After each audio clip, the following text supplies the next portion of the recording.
느부갓네살 왕이 이제 금신상을 만들어서 모든 사람들에게 이 금신상에게 절하도록 하는 데서 시작이 됩니다. 느부갓네살 왕 18년, 즉 이제 주전 587년경에 일어난 사건으로, 이제 그가 금신상을, 느부갓네살이 금신상을 만들어서 무엇을 하든지 문제는 없습니다, 사실. 그렇죠? 하지만 문제는 이 신상을 만들고서 이를 기념하기 위해서 하는 낙성식, 이 낙성식을 하는 것과 5절에 나온 대로 뭐라고 나와 있죠? 5절에 너희는 나팔과 피리와 수금과 사명금과 양금과 생황과 모든 악기 소리를 들을 때에 엎드려 느부갓네살 왕이 세운 금신상에게 절하라. 금신상에게 절하라는 명령이 내려진 겁니다.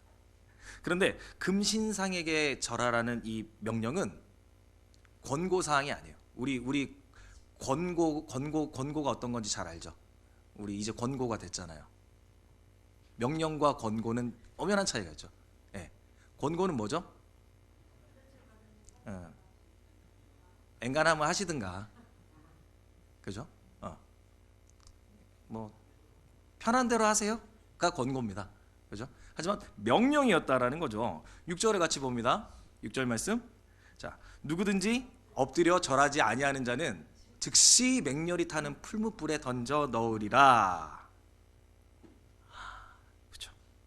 당시 최고의 권력을 갖고 있었던 이 바벨론 왕의 명령입니다. 모든 사람은요, 이 명령을 들어야만 됐고요. 듣지 않는 자는 방금 우리가 본문에서 읽은 대로 어떻게 해요?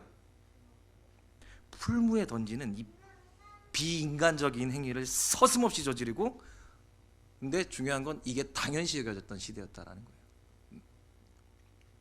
화상 입어보셨습니까? 입어봤죠. 누구나 한 번쯤은 조금 뜨거운 것에 손을 대봤을 겁니다. 네. 사람이 느끼는 고통 중에, 죽음 중에 가장 지독한 고통을 느끼는 게 이제 화상으로 죽는 게 가장 고통스럽다고 해요. 그러니까 잔인하게 죽이겠다는 거예요. 잔인하게. 지금처럼 민주주의니 공산주의니 어쨌거나 공산주의도 사람의 시선은 의식합니다. 그죠? 하지만 그런 시대가 아니라 전제 왕권 시대예요. 왕의 말과 의지가 곧 법이 되는, 무엇보다 우선시되는 그런 시대였습니다. 그러니까 누가 이 왕의 명령을 거역하겠습니까? 이 왕의 명령을 거역하는 일은 곧 죽음이거나 아니면은 이 사람 때문에 왕으로부터 불이익을 당하기 때문에 소속되어 있는 집단에서 추출을 당합니다. 근데 이 세 친구가 이 예식에 참여하지 않았습니다. 자, 여기서 질문 하나 합니다. 여러분 같으면 이 상황에서 어떻게 하시겠습니까? 전제 왕권 시대에 이 왕의 명령을 어기고 자신의 신앙을 지키실 수 있겠습니까?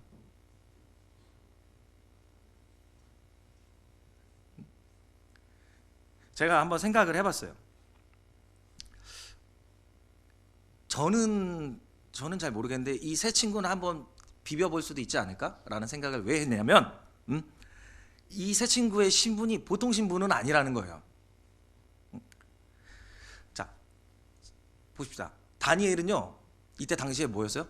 국무총리급이었어요. 국무총리급. 지금 보면은 왜 여기 금신상 절하는데 안 나온지 아십니까? 앞에 보면은 1절 이하에 보면은 방백들과 하면서 쭉 이야기가 나와요. 이 참여하는 사람들이 등급이 있는데 다니엘은 참여 안 해도 되는 등급이었던 거예요. 네.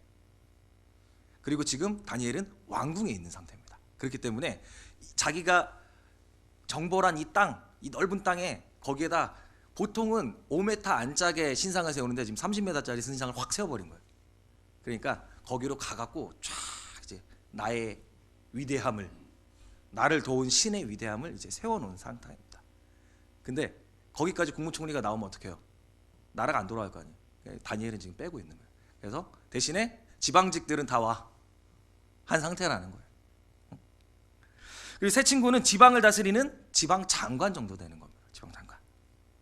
말이 좋아 장관이지 그 지역에서는 왕인 거예요. 한번 어떻게 버텨볼 만하지 않을까요? 라는 생각을 했지만 아까 말씀드렸다시피 지금은 전제 왕권 시대예요. 그래서 우리가 다니엘의 경우도 봤잖아요. 그죠? 사자굴에 끌려가는. 어찌됐든 왕의 한마디로 다 끝나는 시대였다라는 겁니다.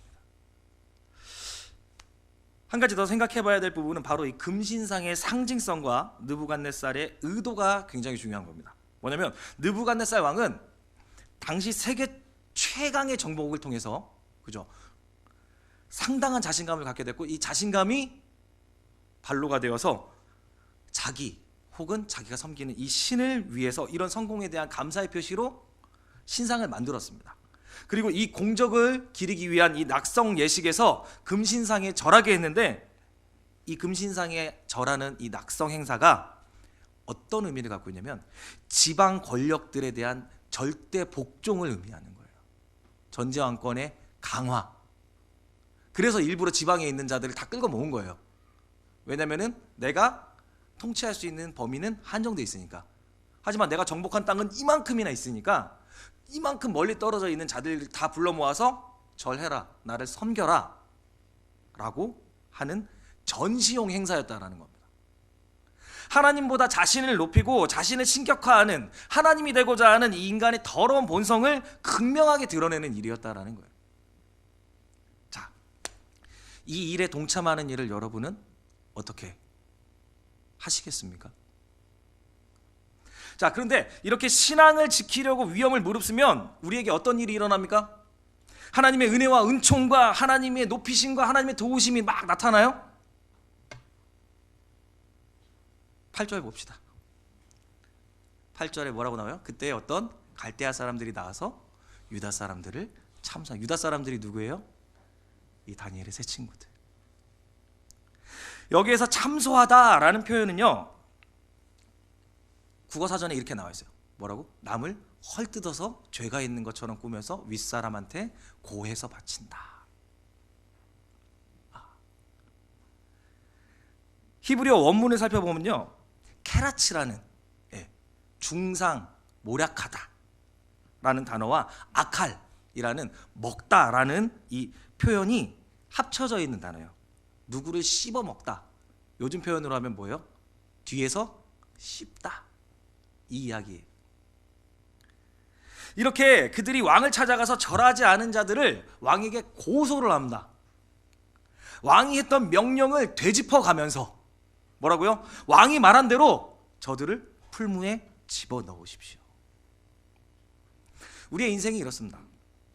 하나님을 높인다, 하나님을 위해서, 하나님의 영광, 하나님께 오롯이 모든 것을 다 드린다라고 이렇게 좋은 일을 우리가 할 때면, 하나님을 위해서 무언가를 할 때면 항상 우리에게 뭐가 오죠?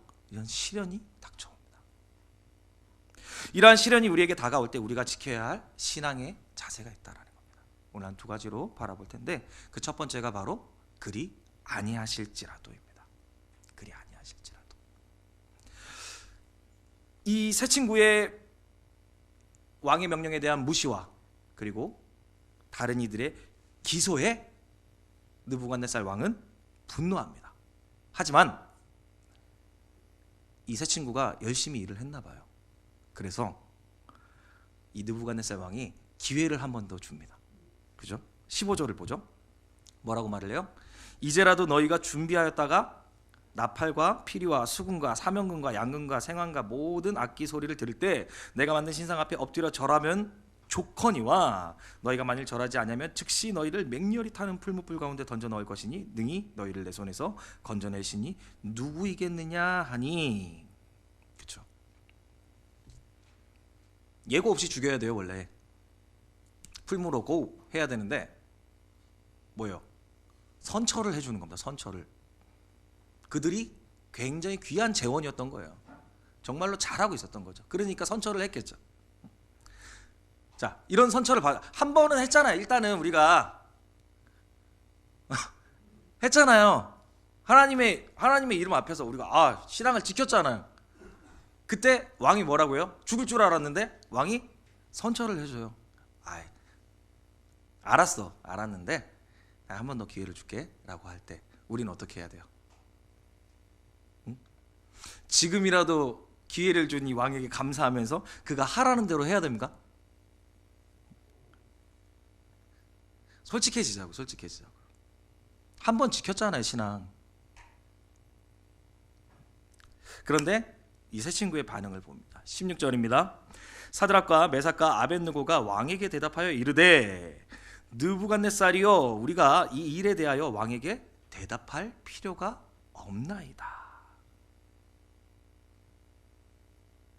자신의 권위로 모든 것을 끝낼 수 있다.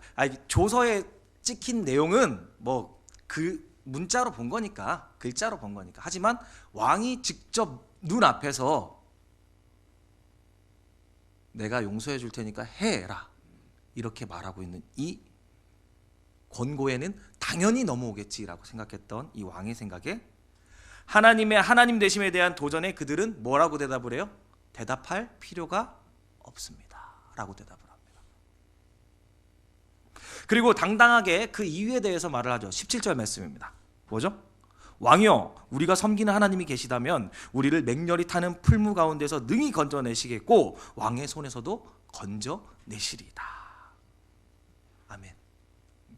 우리가 섬기는 하나님에 대한 믿음을 능히 건져내신다는 표현으로 지금 나타냅니다. 얼마나 순수하고 멋진 신앙입니까? 하나님께서 이 풀무와 왕의 손에서 자신들을 건져내실 수 있는 능력의 하나님, 구원의 하나님이시라는 것을 그들이 확신하고 있었던 거예요. 우리의 신앙의 모습도 이런 모습이어야 되지 않겠습니까? 하나님을 향한 절대적인 신뢰와 믿음, 반드시 이루실 것이라는 하나님을 기대하고 소망하는, 그리고 거기에서 그치는 것이 아니라 확신하는 신앙의 자세. 마치 어린아이가 자신의 부모를 확신하는 모습처럼 이런 신앙의 자세가 필요하다는 겁니다. 한치의 의심 없이 당대 최고의 권력자 앞에서 하나님의 위대하심과 높으심, 그 높이는 이들의 모습 가운데 우리가 따라가야 할 이 신앙의 모습이 나타나고 있는 거예요. 우리가 해야 할 모습이 나타나고 있다는 거예요. 저들의 모습 가운데 일말의 주저함이 있습니까? 왕 앞에서 쭈뼛쭈뼛거리면서 얘기했겠어요? 저희 하나님이 우리 건지실 건데요. 아니 그게 아니라요. 이렇게 얘기했을까? 왕이요 나는 대답할 필요가 없습니다. 우리 하나님이 나를 능히 풀무에서도 건지시고 왕의 손에서 나를 건져내실 겁니다 라고 당당하게 얘기했을 거라는 거예요. 이들의 고백을 바라보면 누가 떠올라요? 그의 친구였던, 그렇죠? 이제는 그가 친구가 됐어요. 이름 없는 이 세 친구의 친구, 누구? 다니엘의 모습이 떠오르죠. 사자굴에 들어갈 것을 알면서도 당당하게 문을 열어 젖히고 예루살렘을 향하여 하루 3번 기도했던 그 모습. 또 모세의 모습도 떠오릅니다. 하나님을 믿지 못해서 수차례나 의심하면서 하나님께 증거를 보여주세요, 증거를 보여주세요, 증거를 보여주세요 했던 그 모세가 하나님의 능력으로 10가지 재앙을 통해서 출애굽을 하고 홍해 앞에 섰을 때 뭐라고 고백하는지 아십니까? 출애굽기 14장 13절 말씀입니다. 같이 봅니다. 모세가 백성에게 이르되 너희는 두려워하지 말고 가만히 서서 여호와께서 오늘 너희를 위하여 행하시는 구원을 보라. 너희가 오늘 본 애굽 사람을 영원히 다시 보지 아니하리라. 여호와께서 너희를 위하여 싸우시리니 너희는 가만히 있으리라. 이런 믿음의 고백을 하는 모세의 모습이 떠오릅니다. 여러분, 지금 모세가 이렇게 선포하는 게요, 하나님이 모세야 너 팔을 내밀어라 하기 전에예요. 지금 모세가 스스로 한 얘기라니까요. 그래서 하나님이 모세야 라고 말씀을 하세요. 이 뒷절에 이 선포를 하고 난 다음에 우리의 믿음이 이런 믿음이 되기를 소망합니다. 예수 그리스도를 믿는 믿음으로 잠시의 주저함이나 고민함이 없이 예수를 선택할 수 있는, 하나님의 일을 선택하는 믿음이 우리들 가운데 있기를 간절히 바랍니다. 이 믿음의 고백이 너무 크고 귀하지만 그 후의 고백은 앞에 이 고백을 훨씬 뛰어넘는 큰 고백이죠. 18절 말씀입니다. 같이 함께 읽습니다. 그렇게 하지 아니하실지라도 왕이여 우리가 왕의 신들을 섬기지도 아니하고 왕이 세우신 금신상에게 절하지도 아니할 줄을 아옵소서. 아멘. 오늘 말씀의 핵심이 여기 있습니다. 나를 풀무에서 건지시지 아니하실지라도 나는 여호와를 섬기겠다. 하나님의 뜻과 구원의 사역이 나의 삶의 현장에 나타나지 않을지라도 왕의 신들에 대한 우상 숭배를 할 일은 없을 겁니다 라는 고백. 우리에게 진정한 필요한 신앙의 고백이 바로 여기에 있다라는 겁니다. 우리가 믿음으로 선포할 수는 있습니다. 그렇죠? 왜요? 하나님이 이루실 거니까. 누구나 고백은 할 수 있어요. 모세처럼 하나님이 내 지팡이를 들어라 그러면은 지팡이 못 들 사람이 어디 있어요? 하나님 말씀하셨는데. 아무리 어렵고 힘든 상황이 닥쳐와도 믿음이 있으면 하나님이 하실 거니까 하면서 버텨낼 수는 있습니다. 하지만 이 어려운 상황이 해결되지 않는다면요, 오히려 상황이 더 힘들어지고 어려워진다면 어떻습니까? 그래도 여호와를 섬기시겠습니까? 내가 하나님을 섬기는 것 때문에 지금보다 훨씬 더 어려워질 수 있다니까요. 그런데도 하나님을 섬기겠냐? 진지하게 물어봐야 되는 겁니다. 그래서 우리의 믿음의 여정 가운데 성령님의 도우심이 필요한 겁니다. 믿어지게 하시는 그 은혜가 우리 가운데 필요한 거예요. 그리 아니하실지라도 여호와를 믿고 내가 의지하겠습니다. 이게 나의 힘과 나의 능력으로 할 수 있는 고백이 아니라는 거예요. 우리는 어때요? 하나님, 제가 이만큼 했잖아요.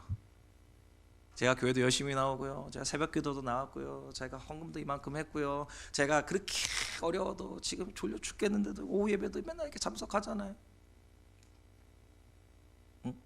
하나님, 그래도 제가 구원받은 하나님의 백성 아닙니까? 내가 하나님을 위해서 이것도 했고 저것도 했는데 하는 그런 거적대기만도 못한 우리의 의가 아니라 마녀보다 크신 그 하나님의 그 사랑이, 그 피로 직접 피를 흘려서 우리를 구속해 주신 그 예수 그리스도의 은혜가 우리로 예수로 살아가게 하시는 그 성령의 도우심이 우리 가운데 필요한 거라는 겁니다. 히브리서 12장 2절 말씀입니다. 믿음의 주요 또 온전하게 하시는 이인 예수를 바라보자. 그는 그 앞에 있는 기쁨을 위하여 십자가를 참으사 부끄러움을 개의치 아니하시더니 하나님 보좌 우편에 앉으셨느니라. 나의 힘겨운 상황이 변하지 않더라도, 아픈 나의 몸이 회복되지 않더라도, 나를 고통스럽게 하고 있는 이 환경이 바뀌지 않더라도 그러한 삶 가운데 믿음의 주여 온독해 하시는 그 예수를 바라보면서 그 예수로 살아가는 나의 삶을 통해서 그 예수가 높임을 받고 그 예수가 영화롭게 되기를 원합니다 라는 믿음의 고백이 우리의 삶 가운데 있기를 간절히 바랍니다. 우리의 신앙의 자세, 그리 아니하실지라도 첫 번째였어요. 두 번째는 뭐라고요? 그럼에도 불구하고. 그리 아니하실지라도 이 믿음의 고백에 대한 느부갓네살 왕의 반응은 어때요? 멋지다, 너 하나님의 사람아, 이랬어요? 분노였어. 분노. 설득을 통해서 기회를 줬잖아요. 근데 듣지 않고 왕인 자신을 향해서 말할 가치도 없습니다라고 말했던, 나의 권위에 도전했던 그 세 사람, 나의 권위를 무시한 저 세 사람, 그들을 향한 느부갓네살의 왕은 마음은 어때요? 분이 가득했어요. 19절 말씀 보세요. 19절 말씀 뭐라 그래요? 얼굴빛이 바뀌었어. 분이 가득했고. 그래서 어떻게 하라 그래요? 풀물을 평소보다 7배나 뜨겁게 하라. 7배나 뜨거운 게 뭘까? 풀무가 뭔지는 다들 아시죠? 예, 풀무가 뭡니까? 예? 금속이죠. 금속. 금이 아니라 금속을 녹이는 거예요. 예. 흔히들 이제 우리 말로 용광로라 그래요. 용광로. 큰 걸 용광로고, 풀무라는 게 이 금속을 재련하기 위해서 불을 떼갖고 금속을 연하게 만드는 작업을 하는 거예요. 작게는 막 이렇게 손으로 하기도 하고, 큰 거는 이제 우리 세대에는 터빈을 돌려서 바람을 불게 하는데, 지금은 그때 당시만 해도 어떻게 했는지 모르겠어요. 하지만 7배래요. 바람 부는 사람 죽어 나갔겠어. 바람 부는 사람도 죽어나갔겠지만 어때요? 얼마나 뜨거운지 이 불 때문에 사드락 메삭 아벳느고 이 세 사람을 압송해서 풀무에 던지려고 가는 사람이 먼저 타 죽습니다.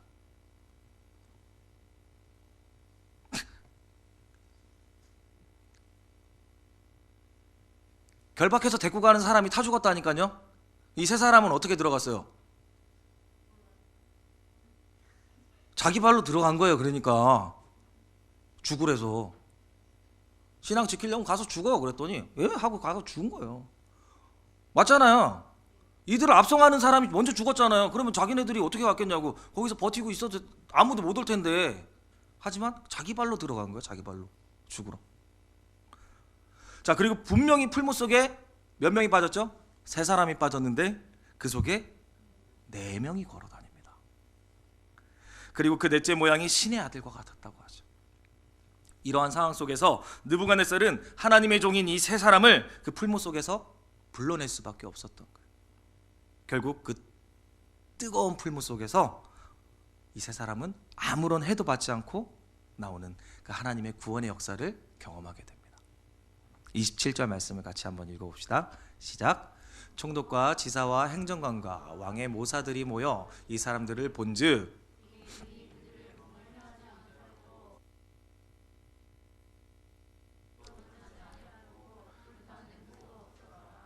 사람을 태워 죽이던 그 7배나 더한 불이 그들을 해하지 못했어요. 해하지 못한 수준이 아닙니다. 뭐라고요? 그스리지도 않았고 뜨거운 옷 가끔 이제 급해갖고 드라이기로 이렇게 한번 할 때 있잖아요. 흰 옷 어때요? 물에 특히 전 양말 옛날에 흰 양말이 많으니까 흰 양말 드라이기 딱 꼽아놓고 확 틀면 빨리 마르거든요. 누래진다고. 근데 7배나 뜨거운 풀무불에 갔다 왔는데도 옷도 그슬리지도 않았대. 그리고 탄 냄새조차 없었대. 하나님이 하셨기에 가능한 일인 겁니다. 자, 그리고 이 사건은 왕의 분노로 시작되었지만 하나님의 구원을 통해서 결말되어지는 하나님의 역사였던 거예요. 오죽하면 다른 신을 섬기는 이 느부갓네살 왕 입에서 이렇게 말합니다. 28절 뭐라고요? 느부갓네살이 말하여 이르되 사드락과 메삭과 아벳느고의 하나님을 찬송할지로다. 그가 그의 천사를 보내사 자기를 의뢰하고 그들의 몸을 바쳐 왕의 명령을 거역하고 그 하나님 밖에는 다른 신을 섬기지 아니하며 그에게 절하지 아니한 종들을 구원하셨도다. 아멘. 느부갓네살은요 이 세 친구가 하나님의 종이라는 것을 알게 되었고요. 오히려 그들이 죽음의 위협 앞에서도 몸을 버려서 그들의 하나님만을 섬겼다고 그들을 칭송하는 겁니다. 칭송하는 거. 그리고 이렇게 말을 합니다. 29절 말씀입니다. 그러므로 내가 이제 조서를 내리노니 각 백성과 각 나라와 각 언어를 말하는 자가 모두 사드락과 메삭과 아벳느고의 하나님께 경솔히 말하거든 그 몸을 쪼개고 그 집을 거름터로 삼을지니 이는 이같이 사람을 구원할 다른 신이 없음이니라 하더라. 여기서 경솔이라는 말은요 히브리어로 샬라라고 얘기를 하는데 이 뜻이 뭐냐면 무시. 그러니까 하나님을 태만하고 무시하는 자들은 어떻게 해요? 하나님께 적절한 말, 적절치 못하게 대하거나 말하는 자들을 몸을 쪼개면 어떻게 돼요? 그죠? 하나님께 대항하는 말이나 적절하지 않은 말을 하는 자를 오히려 죽이겠다라고 태도를 완전히 바꾸게 만든 겁니다. 다시 말해 자신의 업적과 자신의 신에 대한 숭배를 강요하던 이 느부갓네살 왕이 오히려 하나님께 대해서 대항하는 세력에 대해서도 몸을 쪼개 죽이겠다라는 변화를 가지고 오게 되는 겁니다. 이게 바로 하나님의 역사이며 이방 왕의 입을 통하여서 이같이 사람을 구원할 신이 없다라는 고백을 통해서 하나님의 구원의 역사가 마무리되어지는 겁니다. 그리고 마지막은 그 세 친구들을 더욱 높이는 것으로 30절에 그렇죠.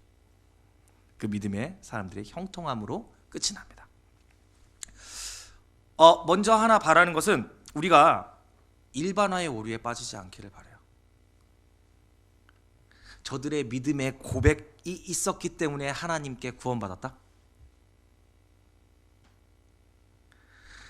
저는 하나님을 신실하게 믿는 이들을 하나님이 형통케 하신다는 것을 믿습니다.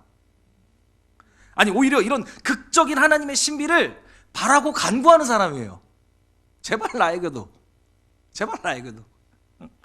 하지만 이런 신비가 공식화가 되고 일반화가 되는 거는 잘못된 거라는 거예요.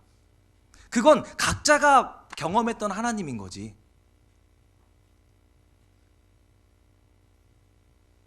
본문이 말하고자 하는 바는 하나님이 모든 풀무풀 가운데서 우리를 건지신다는 내용이 아니에요.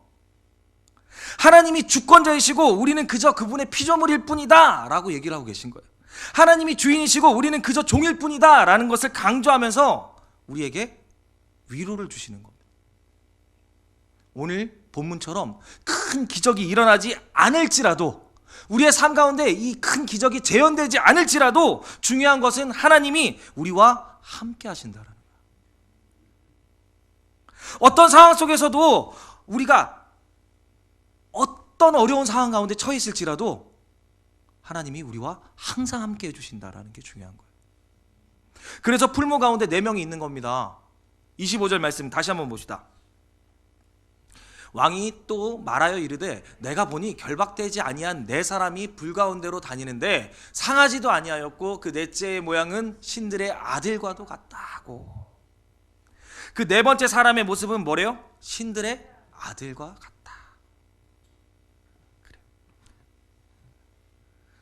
풀무에서 건져내시는 게 중요한 게 아닙니다. 풀무에서 하나님의 백성들과 동행해 주신다라는 말씀이 중요한 거라는 거예요. 풀무에서 건져내시느냐 아니하느냐, 이것은 하나님의 주권이에요. 우리 소관이 아니라는 거예요. 하나님이 안 건져내시면 하나님 잘못된 신이에요? 믿으면 안 되는 신이에요? 그럼 우리 소관이 아니라는 겁니다. 하나님이 안 건져내셔도 하나님은 선하신 하나님이에요. 하나님의 뜻이 있기 때문에 하나님의 그 크신 뜻을 위해서 건져내시지 않으셨던 것뿐이에요. 하나님이 약속하시는 것은 어떠한 풀무 속에 들어가든지 우리와 임마누엘로 동행해 주신다라는 겁니다. 신약으로 오면 그 천사와 같은 그 4번째 신의 아들과 같은 모습에 있던 자가 누구죠? 예수님. 그래서 이 본문과 가장 잘 맞는 말씀이 마태복음 28장 20절 말씀입니다. 너무나 잘 아는 말씀. 뭐요? 내가 너희에게 분부한 모든 것을 가르쳐 지키게 하라. 볼지어다 내가 세상 끝날까지 너희와 항상 함께 있으리라 하시니라. 아멘. 이 다니엘의 세 친구들을 풀무에서 건지시는 것은 하나님의 선택사항입니다. 건져내셔도 되고 안 건져내셔도 되는 선택사항이라는 거예요. 하지만 임마누엘의 약속은 필수사항이라는 겁니다. 어떠한 경우나 상황 가운데서도 하나님은 선하시고 우리는 그분의 크신 뜻과 계획을 알 수 없으므로 순종하는 거예요. 하지만 막연히 순종하고 우리에게 순종을 강요하시고 우리에게 순종을 종용하시는 하나님이 아니시라는 거예요. 하나님 그런 하나님이 아니시라는 거예요. 우리와 함께 하시는 하나님, 나보다 더 내가 아플 때 나보다 더 아파하시고 나보다 나를 더 사랑하시는 그 하나님, 나를 위해서 그 목숨까지 내어주신 그 예수님이 임마누엘, 우리와 함께 하신다. 그걸 믿고 그리 아니하실지라도 라는 그 신앙의 고백 위에 그럼에도 불구하라는 그 믿음이, 그 믿음의 확신이 우리의 삶 가운데 있기를 간절히 바랍니다. 자, 공기 전환을 좀 한번 해야 될 것 같아요. 조금 전까지 그리 아니하실지라도를 제가 이제 계속 이야기를 했어요. 그죠? 신앙을 지키라는 말과는 어쩌면 역설되게 들릴지도 모릅니다. 근데 저는 그렇지만 목소리가 컸네. 미안해. 아까 전에 그리 아니하실지라도, 아무리 우리가 어렵고 힘들어도 하나님을 섬기겠습니다 라는 말이 있지만, 그럼에도 불구하고 한 번 더 저는 하나님의 사람들의 형통을 기도합니다. 우리의 높아짐을 간절히 바랍니다.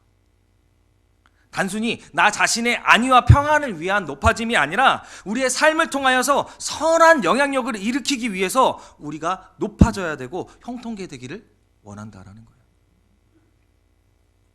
뭔가 좀 아리송하죠? 알긴 알 것 같은데 뭔가 좀 아리송해요. 우리가 매일 듣던 게 뭡니까? 나의 것은 버리고 주라 주라. 그죠? 주라 주라. 다 주라. 힘에 지나도록 내어 주라. 그죠? 근데 이 높아짐이라는 것이 다른 듯 같은 말이라는 거예요. 우리의 믿음은 언제까지나 그리 아니하실지라도의 믿음이어야 합니다. 하지만 그럼에도 불구하고 하나님이 형통케 하시길 원한다라는 거. 아까 말씀드린 대로 다니엘의 세 친구의 구원은 하나님의 결정이에요. 그렇죠? 아까 말씀드렸다시피 선택이에요. 선택. 하나님의 주권적인 판단 아래 달려 있는데 중요한 건 뭐예요? 하나님이 그들을 구원하셨다라는 거예요. 하나님의 그 주권 아래 그들이 구출되었다는 겁니다. 이들이 풀무에 타 죽어도 하나님을 원망할 수는 없어요. 만일 하나님이 그렇게 결정하시면 그대로 옳은 겁니다. 그런데 오늘 본문을 보면 하나님의 결정은 그들을 죽음 가운데서 건져내 주시는 거였어요. 강력한 능력을 그들에게 베풀어 주셨던 겁니다. 우리가 너무나 멋진 이 신앙의 고백만 본받자라고 말해서는 안 될 것 같아요. 왜 이들을 건져주셨을까를 생각을 해봐야 돼요. 그래서 1차적으로는 이들을 건져주신 이유는요, 이들을 살리시는 것으로 말미암아 포로된 이스라엘 백성들에게 희망을 주기 위해서, 용기를 주기 위해서였어요. 1차적인 거는. 하나님의 백성들에게 나는 살아있는 하나님이고 너희를 구원할 능력이 있는 자다라는 것을 보여주시기 위해서 1차적으로. 더 나아가서 하나님은 건져주시는 것이다라는, 건져주시는 분이시다라는 것뿐만 아니라 바벨론을 위시한, 지금 바벨론이 어떤 나라라고요? 세계 최강국, 모든 나라를 속국으로 거느리고 있는 최강국이에요. 이 바벨론을 위시한 수많은 민족들에게 하나님 앞으로 그들을 돌아오게 하는데 이들을 건져냄이 유익하기 때문에, 유익하다고 판단하셨기 때문에 하나님이 이런 기적을 허락하셨던 거예요. 28절과 29절에 느부갓네살 왕이 하나님을 인정합니다. 하나님을 높입니다. 이들을 통해서 느부갓네살 왕이 하나님을 믿으라고 얘기합니다. 그렇죠? 그를 경히 여기면 니들이 죽을 거다라고까지 얘기를 해요. 그럼 느부갓네살 왕은 하나님의 백성이 됐을까? 그건 알 수 없습니다. 성경에 안 나와 있으니까. 하지만 분명한 건 이 왕이 하나님 앞에 항복했다라는 것은 분명한 사실이에요. 현대식으로 얘기하자면 지금 이 왕이 항복함을 통해서 뭐예요? 전도의 문이 열린 거예요. 이들이 구출됨으로 인해서 선교의 문이 열린 거예요. 이 이방 땅에 여호와 하나님의 이름이 존귀케 되어지는 이 역사, 그래서 패역한 무할례자들이 주님께 돌아올 수 있는 길이 지금 이 사건을 통해서 열린 겁니다. 이게 우리가 승리의 주인공이 되어야 되는 이유라는 거예요. 하나님의 승리와 회복이 없어도 우리는 주님을 떠나지 않아요. 하나님이 높여주셔야만 우리가 하나님 믿습니까? 아니라고 우리 계속 얘기하고 있잖아요. 우리의 모든 것이 사라지고 우리의 모든 것이 무너질지라도 여호와 하나님 예수 그리스도를 바라보며 우리는 이 길을 걸어갈 겁니다. 그런데 이왕이면 우리 하나님께서 저와 여러분 모두를 위대한 하나님의 역사의 주인공으로 삼아주시기를 간절히 바랍니다. 우리가 이걸 기도해야 된다는 거예요. 우리가 이렇게 기도해야 되는 이유는요, 세상에 우리의 성공을 자랑하기 위함이 아니에요. 착각하시면 안 돼요. 그렇게 하기 위해서 기도하고 나아가면 하나님이 누구 이러신다고 이제 누구 세속적인 이김으로 우리를 증명하려고 승리가 필요한 게 아닙니다. 그 이유가 딱 한 가지. 뭐라고요? 우리의 이 형통함이 하나님 나라의 기여가 되기 때문에. 하나님은 사람의 중심을 보십니다. 그죠? 우리가 잘생기고 우리가 잘 나가고 이런 거 아무런 중요하지도 않아요. 하나님한테는. 하나님은 우리의 중심을 보시기 때문에. 하지만 세상 사람들은 지독하게 외모를 봐요.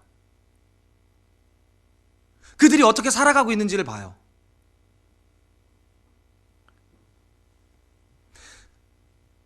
그래서 형통하자는 거예요. 성공하자고. 이렇게 얘기하면 꼭 이렇게 반론하는 분이 있어요. 세상이 우리를 어떻게 보든지 주님만 바라보면서 살면 되지 않겠습니까? 그죠? 이렇게 말씀하시면 틀린 말 아니에요. 진짜 정말 좋은, 그리고 그렇게 해야 돼요. 그렇게 해야 되는데 아름다운 신앙의 고백이 맞습니다. 그런데 그건 하나님과의 관계, 하나님과의 관계에서는 정말 귀한 태도예요. 그런 마음가짐은. 하지만 하나님 앞에서의, 자 생각해봐요. 하나님 앞에서 우리의 성공과 실패, 뭐 부요와 가난 뭐 상관이 있어요? 이김과 승리, 회복, 그리고 역전, 이 모든 것들이 하나님과의 관계 속에서 필요가 있어요? 없어요. 아무 필요 없어. 오히려 실패와 좌절과 가난과 고난과 고통이 하나님과의 관계에 더 유익할지도 몰라요. 하나님과 더 긴밀해지는 통로일 수도 있어요. 하지만 제가 말하는 것은 하나님과의 관계의 차원에서가 아니라 세상을 주님께 이끌어내야 되는 사역을 위해서 우리의 승리가 필요하다는 거예요. 우리는 세상을 하나님 앞에 세워야 되는 사람들입니다. 그리고 그들에게 구원의 길을 제시해야 되는 사람들이에요. 우리가 꼭 그들이 원하는 부분에 합한 모습으로 우리가 살아야 되는 것은 아니지만, 이왕이면 우리가 잘 되는 것으로 하나님 나라에 기여를 할 수 있다면 우리는 이것 역시 열심히 기도해야 되는 부분이라고 생각을 하는 거예요. 우리 자신을 위해서는 성공이 필요 없는 겁니다. 하나님이 우리의 성공을 구원의 필수 조건으로 두시지 않으셨어요. 너가 잘 돼야지, 성공해야지 내가 너를 구원하겠다? 그런 하나님은 믿으면 안 되잖아요. 우린 이미 알고 있잖아요. 값없이 우리에게 베풀어 주신 은혜, 그 구원. 하나님 앞에서는 그저 신실하면 됩니다. 그죠? 그리고 하나님 앞에 신실하기 위해서 싸우고 피 흘리기까지 싸우고 몸부림을 치면 돼요. 그러나 세상을 인도하기 위해서는, 세상 가운데서 하나님의 이름과 영광을 선명하게 그냥 드러낼 수는 있어. 근데 선명하게 드러내기 위해서는 우리에게 승리가 필요하다는 거예요. 간증이 필요하다는 거예요. 오늘 3명의 친구들이 풀무에서 건져짐을 통해서 이방 왕에게 충격을 주고요, 조서를 쓰게 만들어지고 모든 속국의 사람들에게 여호와 하나님이 진정한 구원자라고 선포하게 하는 이 역사들이 우리들을 통해서, 우리의 자녀들을 통해서, 다음 세대들을 통해서 이루어지는 꿈을 꿔야 하기 때문에 우리가 형통을 위해 기도해야 된다는 거예요.